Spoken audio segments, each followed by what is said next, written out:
Inside the Birds is back. What's going on, everybody? Adam Caplan, Geoff Mosher here as we do every Friday to recap the Eagles game. On Sunday, they're facing the Bears. Adam, the Eagles are back in the win column, coming off that big win against the Bills. A little bit different. They finally come home. I think before we even get into the idea of breaking down this game, 1-2 on the road is not ideal. 1-3 would have been obviously a lot worse, but now you start to see the Eagles, A, get a little bit healthier, and B, finally get to come home and I won't call it the soft part of their schedule because they're on deck after the bye, but at least they're home. It's a lot different. They play much better at home. Yeah, now, after this Chicago game, man, they got two really difficult games after the bye. Then the soft schedule hits, Geoff. So, yes, that'll be interesting. So, look, last week we were both correct. We outlined, you could listen to our Wednesday show, which we thought was great. We appreciate the comments. We put a lot of stuff out there. In terms of the run game, Geoff, just to even further this more, it's very similar to 2017. Throw more in the first half, which they did. 20 called pass plays, 13 called runs. Second half, get a lead, run the football. That's what they do, folks. They're not a running team in the first half. They never have been, never will be. This is the philosophy they've had for 25 plus years. You throw to score, you run to win. This matchup this week, Geoff, will not be easy. It's going to be, I think, harder because I think the Bears are way deeper at corner. Their linebacker core is phenomenal, and they've got Khalil Mack. No doubt about it. Now, they lost a little bit of their potency without Akeem Hicks, one of the best defensive linemen in the league. He's out for the year.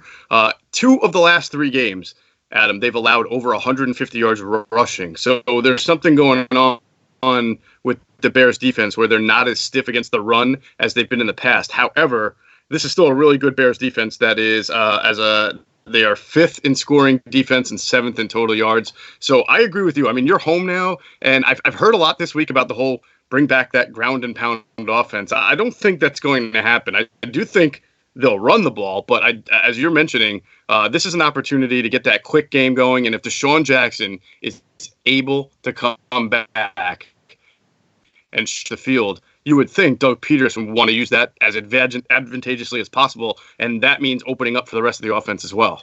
Yes, so look, when we look at the matchups here, without Akeem Hicks, Bilal Nichols, you might remember him from Delaware. He was drafted last year. He's been hurt. He's going to play. Eddie Goldman's their outstanding nose tackle. But not having Hicks, who's a monster. He's long, he's wide, he's strong. Unfortunately, he's on injury reserve. That's probably, Geoff, you mentioned the run defense. That's been a part of it. That's certainly the way that the Eagles ran their double teams last week. And when singled up, they did very well. I got to give their offensive line credit. Jeff Stoutland did a great job of designing their run scheme. Was terrific. It worked against a smaller front. The Bears are bigger. They're very athletic. This will not be easy. But I like that, as you pointed out, teams are now they're finding a way to run on them. If the Eagles get the lead in the second half, that's what they'll do. But the first half, the question is, Geoff, where could they find a matchup that they're going to like? Well, there's a couple of things on this, Adam, right? And one thing we forgot to mention on Wednesday when we did our kind of wrap-up, we talked about all the different things Doug Peterson did to get the run game going against the Bills and some of the diversity in his play calling that we've been looking for. One thing I think we forgot to mention, because it was more subtle, but I think it was really important, is, and I don't have the exact numbers, but just from the eye test, I think Peterson went under center with his offense a whole lot more against the Bills than any other game. 35 and I love. Right. So I remember last year I was calling for the same thing. I love it when they go under center, not because it means they're going to run, but because it means the defense has to do a little bit more guesswork as to what's going on. You run a few, then you start popping play action, and then it opens up. Then you can go back to shotgun. I think that's another good strategy for them to use against this Bears defense, because you need to do something so that you're not telegraphing every which way you're running. When you're in shotgun, right, and the running back's to your left, the defense automatically assumes the running back comes across and it's a run to the right. Same thing, vice versa. But when you're under center and that running back is a couple yards behind the quarterback straight up, then the defense has no idea where the run play is designed to. And I just think that that's something they need to continue to do. Right. I do think, though, the wind had something to do with it. Of course. Yeah, to keep Carson under center. Then you notice when he was dropping back, in the first half, it was a lot of three-step drop, get it out quickly, because you couldn't drive the football. Only a couple times did they wanted to throw the ball over 15 yards. Peterson said there were a couple times during the game where you could actually throw it downfield a little bit. You saw the Bills try it. That's when the wind caught up to it. But this week, the weather's going to be clear and sunny. The wind should be in the mid-teens. They'll be able to throw. And with Jackson back, Geoff, we'll get to kind of what we think in him in a minute. But just having a run game to rely on when they get a lead, that's where Jordan Howard comes in. You saw the 23 carries. A majority of them came in the second half. The question is, and I asked you this on our last show, I get that Sanders is now more of a change-up back. They're not going to him very much in the run game, but and I heard you talk about this on 973 ESPN in South Jersey. I sort of agree with you on this. It's about time you get Sanders the ball. He doesn't have to get double-digit carries. How about 5 to 8 carries a week? Get him 3 to 4 catches in the run game. Get him 10 to 12 touches a week. What do you think? Yeah, I've been calling for more Miles Sanders. I think that they've had just a really inconsistent offense for a lot of different reasons. So I think if we asked Doug if he wanted to see more Sanders involved in the running game, he'll tell you, I've really wanted to, but we've been in double-digit deficits against both Minnesota, against Dallas, and we got away from the run, and we had a pass, and we got him the ball through the passing game. But this is an opportunity where you're not facing a very prolific offense. There's no reason to be down to the Bears at home by double digits. You better not be turning the ball over and fumbling. And I think it's a good chance to start to get the kid more integrated into the rushing offense and get those explosive plays out of him. And the funny thing is, Adam, as you and I talk about this, we're probably the counterculture or the counter discourse, because I listen, not just on 97.3, but listening all around the city. I know people want more Jordan Howard because they just think he's doing a better job moving the chains. He is, but I'm more about explosive plays against a very tough defense that the Bears have. If you can break their backs, you do that early. Yeah, if they can protect and being able to protect against that Bears front. Now, Chuck Pagano, the new D coordinator, is a little bit more aggressive. Where Vic Fangio, he runs an execution 34 front, doesn't blitz very much. He believes in you rush 4 or 5, and that's it. Where Chuck goes for disguise. He's a little bit more up-tempo with his blitzes. But overall, if you can protect, you could score. There's still a very good defense without Akeem Hicks. Their linebacker group is great, and they have to handle Khalil Mack. Now, the question is, and Dillard did some good things in this last game. There were a couple things we neglected to talk about, which we'll talk about now on both sides of the football. Dillard had his moments where you see he has athleticism and his ability to move. But as one personnel source from another team told me, he said, you should tell your people, and I'm going to now, he goes, he has real trouble anchoring. He's just not strong enough. You get concerned about a bull rush. We saw it against Dallas, Geoff. Get concerned about that stuff. He's got to show that strength, and he's not able to do it consistently. But you see the good footwork. The hand placement, the hand usage, it's going to come. It's going to take a while. The more he plays, the better he's going to get. So I'll be very interested to see here. Do they go one-on-one with Mack on his side when he's lined up on his side? How do they do it? And if he struggles, do they put Goddard on his side? We'll have to see. Yeah, no, I think it's a great point. And I did speak to someone this week who grades, a league source who grades both Eagles and Bears tape. And I said to him, what do you think about the Bears and trying to put him over on Dillard's side, because he normally rushes over the Lane Johnson side? And I said, I don't expect him to be like 80-20 on Dillard's side, but I think that they'll probably use Mack more lined up against Dillard. And he said, absolutely, I would agree. I think they did it last year when Peters was a little bit hobbled in the playoff game. They tried to put Mack on that side, and Mack really didn't do anything against him in that game, if I remember correctly. So this will be a really big test for Dillard. Now, some people will say, well, Dillard's a natural pass protector, so he actually should do well. Nobody does well against Khalil Mack. Lane Johnson does well, but he's had several years of experience. Right, Geoff. The issue is strength. It's not the feet. The footwork's getting better, though. This thing that he struggles with, I'm told, that it's to match the hand usage and have the natural feet match up, sync up. That's a problem for a guy who doesn't have a lot of experience in the National Football League. It's going to come, and the more he plays, the better he's going to get. But I think overall, I would agree with you. There'll be some opportunities because the weather's going to be much better on Sunday. That's a good thing. Last week it was just impossible, next to impossible to throw the football. They didn't have to throw the ball out because they got a big lead in the second half. I give them credit for fighting back. Offensively, they were not really in sync in the first half. Second half, the turning point was obviously the Sanders run game. The game changed. After that, everything changed. They got a double-digit lead. Then they ran the football because the first 4 out of 5 plays in the second half were actually pass plays. The one run was the Sanders run that changed the entire game. No doubt about it. Let's wrap up offense by focusing on DeSean Jackson, because there's a school of thought, Adam, that I'm hearing out there that the Eagles shouldn't play him even if he wants to go because they've got the bye and you might as well give him an extra week. And I'm the opposite. I say you only have 8 games left theoretically, and if he's ready to play, you need to find out if he can play anyway. And this Bears team, I know they're struggling, but you don't just take a weapon off the field if you can have him because you've got the bye next week. I think if he's ready to play, you got to play him.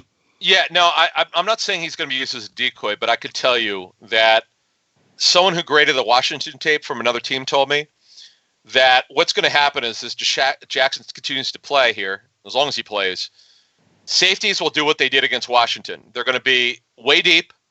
That's going to help Ertz and Goddard. Goddard now is a factor. He scored in the last 2 games. He had 5 targets. Ertz only had 4. But remember, folks, they took the air out of the football in the second half. They didn't have to throw. I think it's going to help Ertz get free because, Geoff, he's only on pace for 74 receptions over 16 games and 2 touchdowns. This will help Ertz because this is what people want to know. It's going to help him, and it's going to help their passing game overall.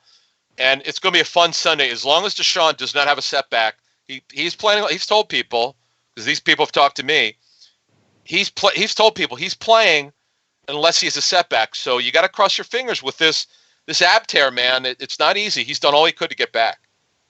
Well, as we've said for almost several months now, I think crossing your fingers is the best you can do for the whole year because, again, it's going to be something that's going to be on his mind, going to be on our minds. Literally. From every game he plays going forward. Yeah, and probably something we talk about every single best. Let's switch sides and go to the Eagles' defense versus Chicago offense. Unlike last year, this Bears offense, the true colors are starting to get revealed. Mitchell Trubisky has missed a lot of throws, and because they haven't run the ball as well, Adam, they've had to pass a little more, and that offensive line was never a great one. It was, I feel like last year they had so many leads and they played great defense, but the offensive line can be attacked when Trubisky is in a lot of passing situations, especially at the outside tackles. Actually, so here's the story with Chicago. They are not happy with their offensive line, just talking to people. Kyle Long is on injured reserve. They have really regressed as an offensive line. They've not pass protected well. People want to put it on Trubisky. What they did last week, Greg Cosell came on my fantasy show on Sirius, and he said what they did last week was they went with 6 offensive linemen for a majority of the game. That helped David Montgomery. He had a huge game against the Chargers. Now, you could run against the Chargers, but he was awesome. 27 for 135 on a touchdown, 5 yards per clip. So that you have to watch out for. Now, we saw a couple games ago, where they were Eagles were finally started struggling against the run. So now Jernigan may or may not be back, but he's close, which is what we've been expecting for about 6 weeks now. He's close. He's getting on the field. He's practicing.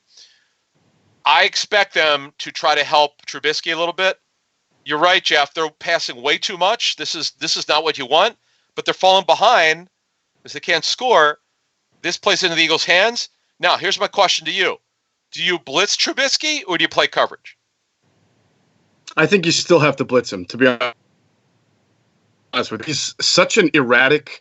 He is, and this is the kind of quarterback Jim always says he likes to blitz. A guy who you want to get kind of on the run, who doesn't throw well on the run. He likes to blitz the mobile guys who aren't great throwers on the run to get them off their spot and force them into making mistakes. So, do I think Jim is going to, blitz like 30% of the time? Absolutely not. But, he likes to average around 12%. He's a little higher this year. It wouldn't surprise me if he was in that 13 to 16% blitz range.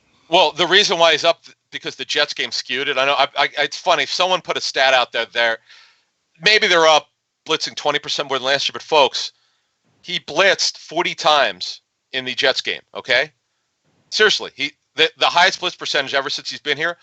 Every other play he was blitzing, so they're up. This game, I agree. I would blitz. One thing I neglected to mention, I definitely need to mention because it showed on tape. This was Josh Sweat's best game as an Eagle. This last game is against Buffalo. He was impactful, not only against the run because he's a good run defender because he's long. His ability to move the linemen with his arms and make Josh Allen move, Geoff, was significant on coaching tape, I'm told. He was very good. We mentioned T.J. Edwards on that last show. Very good against the run. Camus Grugier-Hill's best game by far coming back from his grade 3 MCL. And Ron Jaworski told me, Ronald Darby was terrific. We know the win was bad and that was helpful, but from a movement standpoint, in trusting his eyes, he was terrific. He's their best, most talented corner, but he's never played like it. This might have been his best game as an Eagle. I get the win, folks. That helped. But from a movement standpoint and not making mental errors with his eyes, he was really, really good. Yeah, no, that's great to hear. That's certainly something that's the defense has needed for a while.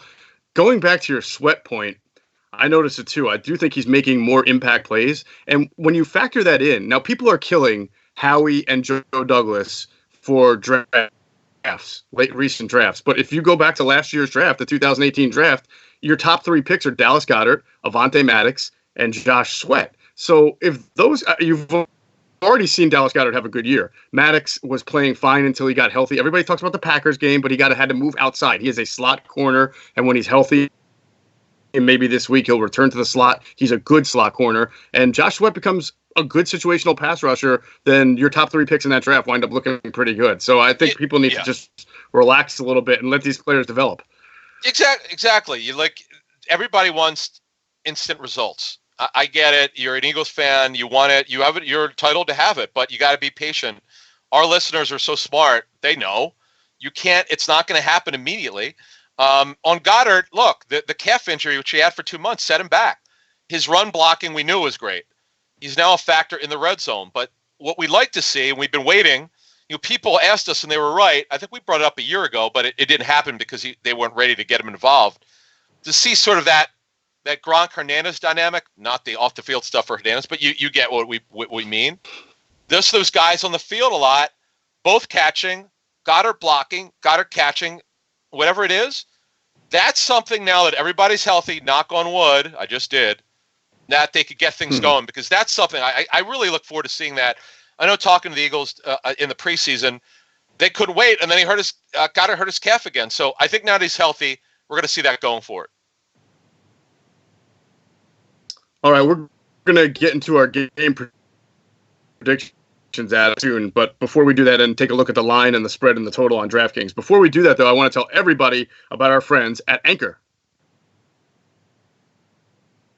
All right, Adam, Eagles coming off a win. Vegas seems to like them at home against the Bears. On DraftKings right now, you can get the Eagles giving Bears 5 points. And that line started, I think, at 3. So it's up to 5 that the Eagles are favored by. And the over-under is 42, which is, I was doing a couple of what I thought the final scores would be. And 42 seems to be that number where I could see it going both the under or the over. Kind of depends on which Eagles offense shows up. So we told you last week, take the money line on the Eagles. Don't give the points. Don't take the points. What did it close at? Like 1.5 Eagles, maybe? Or was Buffalo? I don't remember what the line was. But if you like them to win, it was 1.5. It was 1.5. What you do is if it's less than 2 points and you're getting 1.5, don't take the points. Take the money line. That way you don't give up the juice. So I like the Eagles to win here, Geoff. I actually like them minus the 5. Now I get it. For Vegas, the way it works is if there's heavy money at -3, they're gonna jack the line up to 5, so they get money on the other way. That Vegas doesn't lose money. I get it. I still think they cover it. I think they win by more than a touchdown. I think for fantasy purposes, the Eagles I think the defense is going to get after it. I agree with Geoff. I think they're going to blitz. Trubisky has a propensity to move when he doesn't have to move when you blitz him. Don't let him get in a rhythm. When he got in a rhythm last year, remember when the Bears were coming back against the Eagles in the playoffs in that cold weather, he started getting a roll in that second half. I think you got to get to him, and I think they will, and they'll find a way to win this game. All right, before we give our game predictions, though, I do want to give a shout-out to our friends at DraftKings. We don't have to wait months for the most wonderful time of the year. It's happening right now. Football is in high gear, and basketball is finally back. Does it get any better? It sure can with DraftKings Sportsbook. DraftKings Sportsbook is America's top-rated sportsbook app, and with so much going on, they have great promotions running all month long. This week's DraftKings is running a first touchdown scorer promotion. So just bet on the first touchdown scorer in any primetime pro football game and get protected with your wager back if they score at any point in the game. So how's that for insurance?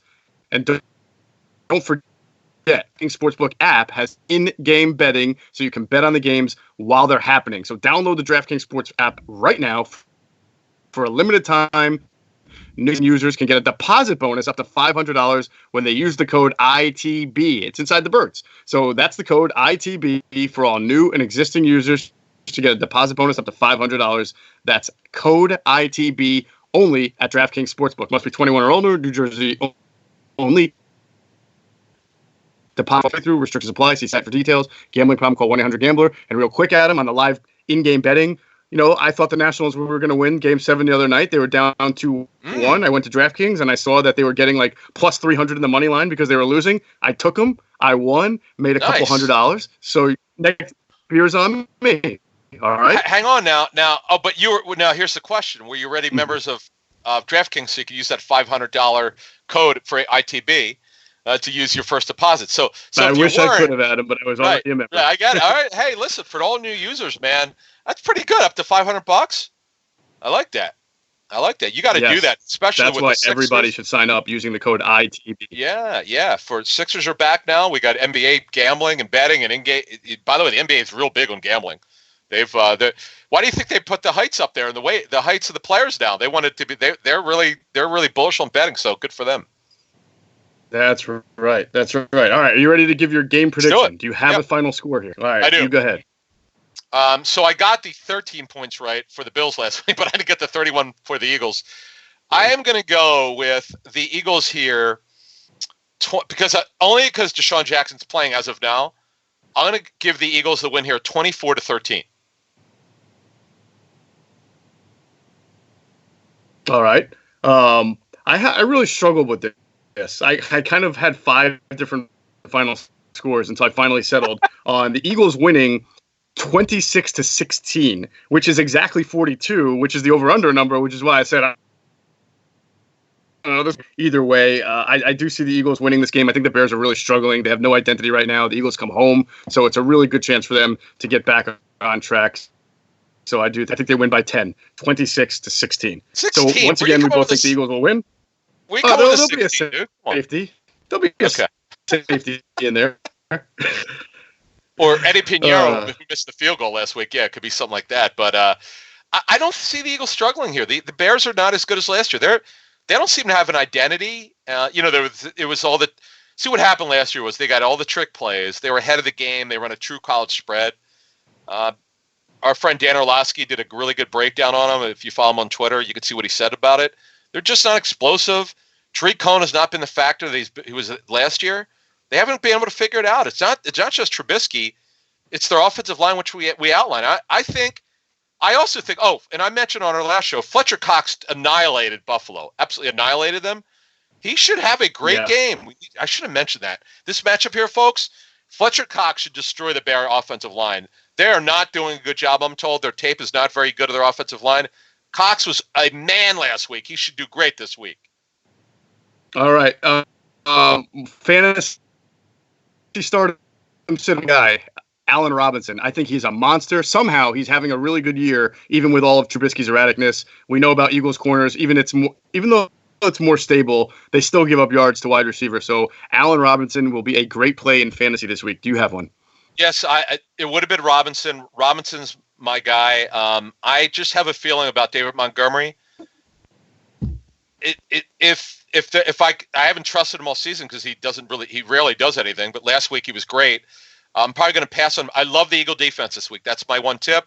I said to start him against the Jets and cut them the next day. That turned out to be right. This is another time to start them and probably get rid of them. Though their schedule late in the season, depending on how smart your owners are in your league, cut them, pick them up in a couple weeks because they're not going to do well against Seattle and New England. Get them back. Start them this week. They're going to get a minimum of 10 points for you no matter what the scoring is. All right. Good advice there from Adam Caplan. Good breakdown from you, me. Hopefully all of our listeners enjoyed it. We want to thank everybody for listening to the latest edition of Inside the Birds. Of course, we thank our friends at 97 ESPN. You can hear Adam Caplan on every Wednesday at 3 o'clock with me, Mike Gill, Ryan Rothstein on the Sports Bash. You got Mays and Shander from 12 to 2, Monday through Friday. We thank our friends at Philadelphia Sports Nation. That's PHLSportsNation.com, enhancing the fans' experience with their coverage of the Sixers, the Flyers, the Eagles. Who am I missing? Oh, the Phillies. Yeah, they've got a new manager now. So got to make sure you go over there to PHLSportsNation.com and read all of their great coverage. Thanks to our friends at Sports DraftKings, and Adam and I will be back Sunday post game doing another Inside the Birds, and we'll let you know everything that goes on when the Eagles play the Bears. All right, thanks everybody for listening. Oh, big thanks again to Hunter Brody, my colleague at 97.3 ESPN, for helping us put this YouTube version out for the to the webosphere, so everybody can watch us, and you can always catch his work on YouTube at Sports with Broads. So make sure you go do a search on that and watch amazing reactions to Philadelphia sports wins and losses. All right, everybody, we'll talk to you again. As always, we thank you for flying with us inside the Birds.